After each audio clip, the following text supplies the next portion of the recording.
જય હો, મંગલમય હો. જય શ્રી કૃષ્ણ. શ્રીમદ ભાગવત કૃષ્ણ લીલામૃતના નામે હોવા છતાં કૃષ્ણનો નંબર પહેલો કેમ નથી, છેક 10મો નંબર કેમ છે, એવો સવાલ મારી સામે આવ્યો. એ વિચાર આપણે કરી રહ્યા છીએ.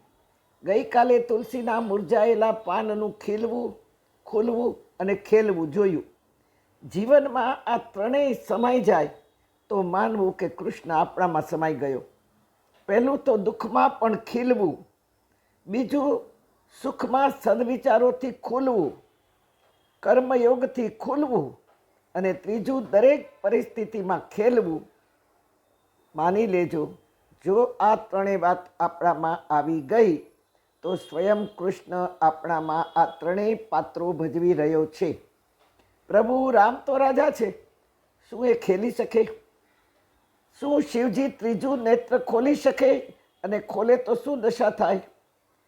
શું મા ભવાની કે ગણપતિ કે અન્ય દેવો ખિલખિલાટ હસી શકે? આવું બધું કોઈ જ દેવોમાં નથી અને કોઈ કરી શકે પણ નહીં. કારણ કે દરેક દેવોને પોતાનું સ્વભાવ છે, પોતાની મર્યાદા છે, પોતાના કર્તવ્યો છે. જ્યારે કૃષ્ણ આ બધાથી પરે છે. શું બધા દેવોમાં કોણ એવો કૃષ્ણ જેવો દેવ છે કે જે ગાયો ચરાવી શકે, ગાયોના છાણ ઉપાડી શકે, ગાયોના પગના કાંટાને મોઢું અડાડીને કાંટો ખેંચી પોતાનું ઉપરણું ગાયના પગે બાંધી શકે? કોણ એવો દેવ છે કે ગાયને ખભો આપીને હળવે હળવે હલાવી,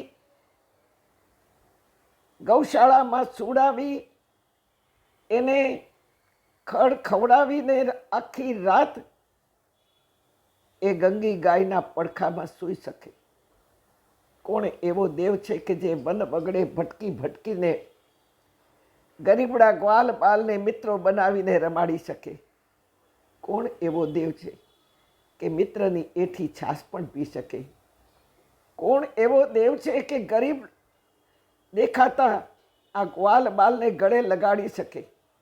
કોણ એવો દેવ છે કે ગરીબ સુદામા જેવા મિત્રને આ મારો મિત્ર છે એમ જગત સામે શરમાયા વગર મિત્રતા જાહેર કરી શકે?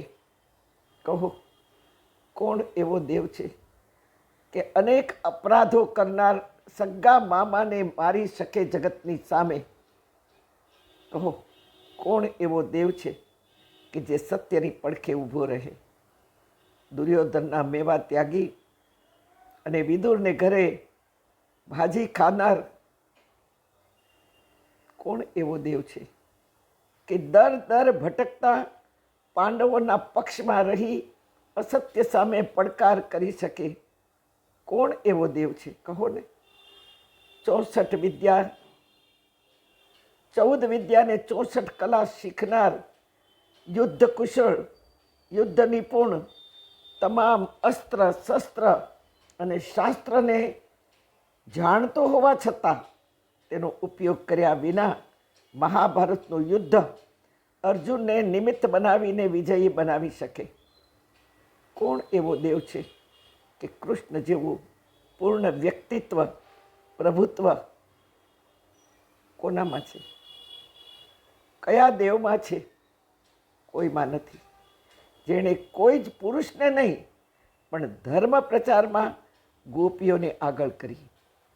કોણ એવો દેવ છે કે જે સ્ત્રી સન્માન કરી શકે, ગાયોનું સંવર્ધન કરી શકે, અસત્યને પડકાર કરી શકે? કોણ એવો દેવ છે જે ગરીબનો છે? કોણ એવો દેવ છે કે જગતને ખુલ્લે આમ કહી શકે કે હું પ્રેમ કરવા આવ્યો છું?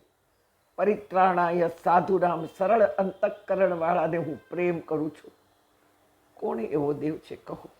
અને તેથી કૃષ્ણ આ જગતનો ઈષ્ટદેવ છે, જે વનસ્પતિને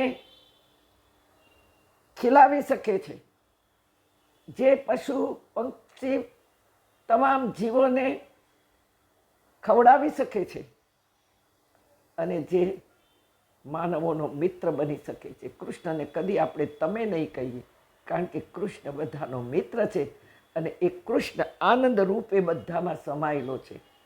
કહો કોણ એવો દેવ છે